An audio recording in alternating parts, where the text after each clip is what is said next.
Permaculture design course based on Permaculture, a designer's manual. Bill Mollison's the author, also known as the father of permaculture. This manual is published by Tagari Publications. I should note that I'm not reading this book verbatim. I'm reading highlights, what I feel are important to discuss. What gives me the ability to reference this book, reference the name permaculture, is I have participated in a permaculture design course and completed it. My teacher was Jeff Lawton. Those who have participated have permission and the authority from Bill Mollison to be able to speak towards permaculture. And I must add, permaculture design course based on the manual. You could speak from the manual. How about that?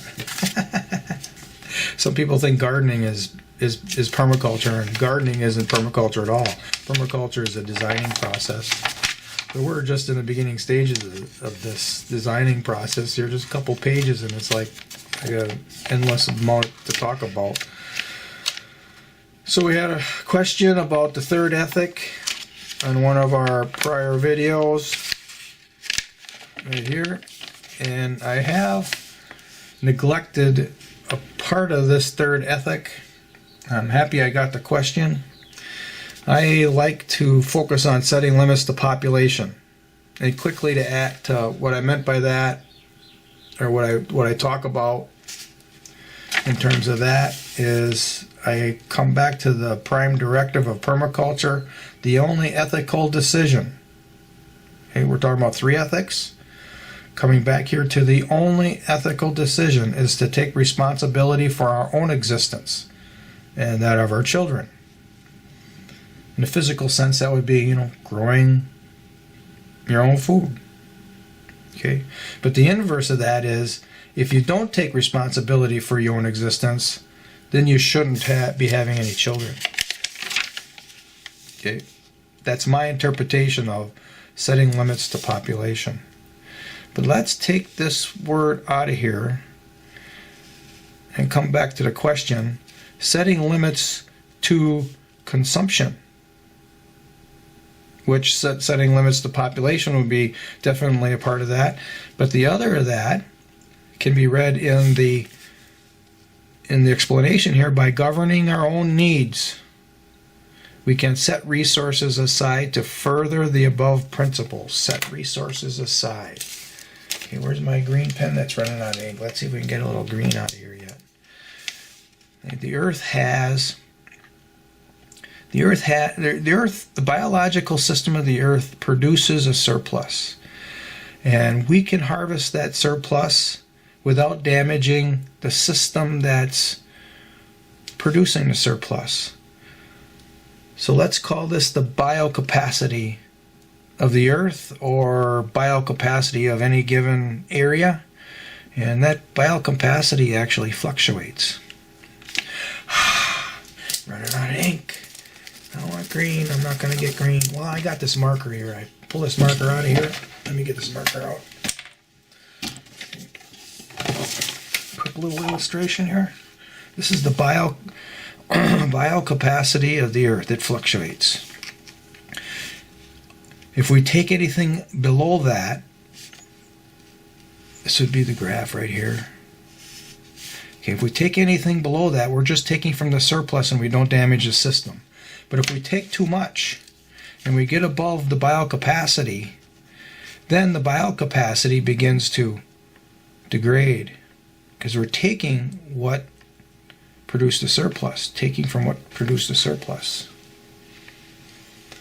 And that's what we mean by this, by limit our consumption below that of the biocapacity of the planet. And we don't want to get above this line. And that's what he means by this. Okay?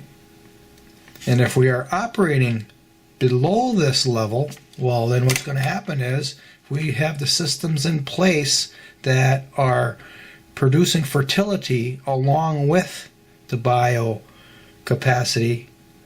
Then this is what's going to happen to the biocapacity. It's going to increase. So I hope that answers that question. I probably went into it a little bit more than I thought I was going to. There was another question too. It was concerning, well, oh yeah. I think he was referencing this picture right here, being transitioned to this picture right here. And he talked about the nomads in Mongolia, that they aren't going to be able to come to this. You know, they're nomads and they're not going to be able to plant these trees. Well, sure they can. They can find little microclimates to plant trees and keep their animals away from eating the seedlings. You can begin to form up pockets of these even among where they are traveling to and from. There are little shelter belts that can do this, but they have to keep their animals from eating them. They're going to have to protect the seedlings to get them into a position where they're above, you know, both their animals and also there are wild creatures that'll eat them. So yes, even I mean, there are some areas that humans have degraded so down that maybe a transition is not possible, or maybe the transition is going to take thousands of years. I mean, I don't know every given little situation, but in the case of this particular set of illustrations, he's talking about an area that's growing grain, and if it's good enough to grow grain, it'll grow trees.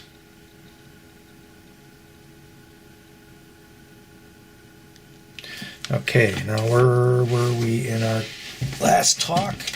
We discussed the we got to start over here.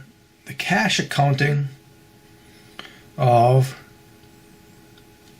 all three of these scenarios, which is a transition from modern industrial agriculture to one of ancient, sustainable human cultures.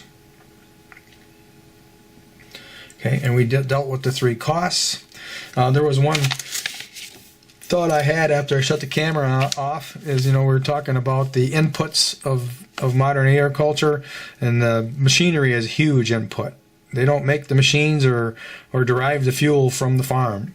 So it's an input that they have to rely on. The other is singing, you know, that's probably these little things too. And you got another one over here. You got these lines going across. And just an endless string of these lines going across, and then one of those lines comes to this house, or, you know, here we have dairy farms here. Where's my red pen? Here it is. The big red barns here in Wisconsin, and they're big dairy farms, you know. And the cows come in here and they milk the cows, and it's all red, and boy, lots of juice comes into these places. Red hot lines. That's all an input. Without that electricity, these dairy farms would not exist. That is an input extraordinaire. Electrical input. Bill Mollison is only dealing with oil in his talk here in this series of explanations, but electricity is another huge one. Okay, so I wanted to make that point quick. And to go on beyond the cash accounting, now we're going to deal with the environmental counting. Right here, environmental. And let's go up here to our contemporary Western agriculture setup. And we're at our bar 5. Right here. Soil loss includes human loss and mineral nutrient loss. Here we are upwards of 20 tons an acre on an annual basis that they're losing. Okay, there's only so much that's stored in the soil from past biological processes, most of which was built up by forests or prairies. Okay, what are they going to do when it's gone? There's a lot of areas that it is gone now and the soil is basically dead. the system is a losing system as all this declines. You come down here to the transitional or conservative farming, or maybe how the regenerative agriculture people would design a property. Okay, it's still pretty high. You think about the grazing operations, cows may be able to build up some soil, but they're also, they're taking singular elements out of the soil and not replacing them through their cow grazing. And over time, you're going to be missing, important nutrients for those cows. At the same time, having cows on the landscape year after year will build up the parasite and disease loads.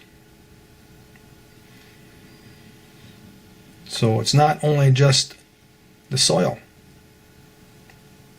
There is enough soil loss here to highlight it on the graph. And let's come down here to the permaculture. Forage farming, there is very little loss. If we get enough trees on the proper forage land or tree land, this would be in a negative. It would be below, because we would be growing fertility. Remember that graph I just made? Let's use this little spot right here. Let's redefine that. So we have the graph right here. We have let's draw that purple. This is the biocide, or biocide, the biocapacity of the earth. Okay. If we go to this model right here, the soil and the nutrients are being degraded. Okay, so the biocapacity is dropping. What they've done is they've harvested more of the biology than is being replaced. And now the biocapacity is dropping. And as it drops, they demand even more. So it drops at an exponential rate. If they don't push the limits, don't push way past limits and push higher production, they're just going to stop their methods. So they have to push it to the highest possible limit and push it in an increasing amount. And of course, that's just that much faster until they reach the bottom, and then nothing's going to grow there that it's going to be productive in humans' terms. Whereas you come down here, and we use another graph for this one. This side of the graph would be time, and this would be production, bioproduction. Okay, so we come down here, and now we're going to use our permaculture, and if we do it with 70% cropland devoted to forage farming, let's go to 80 or 90%. There is going to be a level at which you aren't going to be using any of the fertility, and you want to actually do it so that you're growing fertility while you are being productive and harvesting crops. So if we can get into that position, this is the bio capacity, and it fluctuates up and down. So as we are growing fertility, that means we are increasing production. Okay, and at some point there'll be a climax, but even at climax, we're going to have changes made where we can increase production for a time, where that big tree that no longer produces is taken out of the system and it's replaced with younger, more vibrant trees. So it's about being successional. Successional, that's a good word that I've been using lately. I like that word.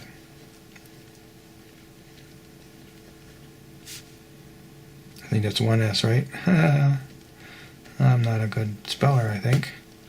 Succession, natural succession. That's another one I've used.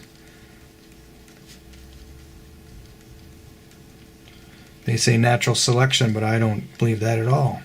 Everything is in succession. There's both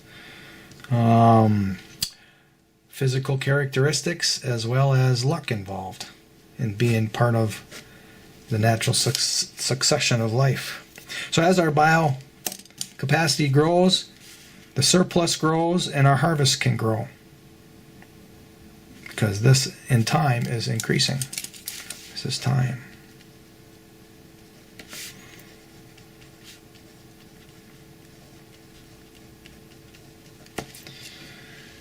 Okay, I'm getting kind of long-winded. I'm not even off the one bar here. Oh, let's deal with one more quick. There's actually two more in the environmental accounting part. We'll just have a longer one. Okay, efficiency of water use and soil water storage. The agricultural people are just not even on the chart.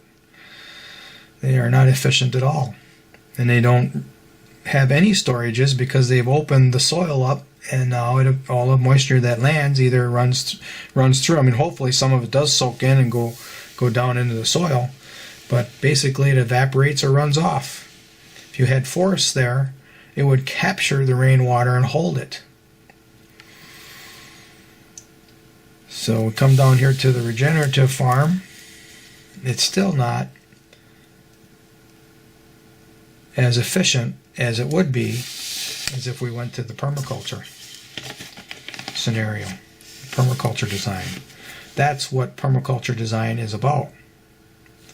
Is about storing up resources, natural resources.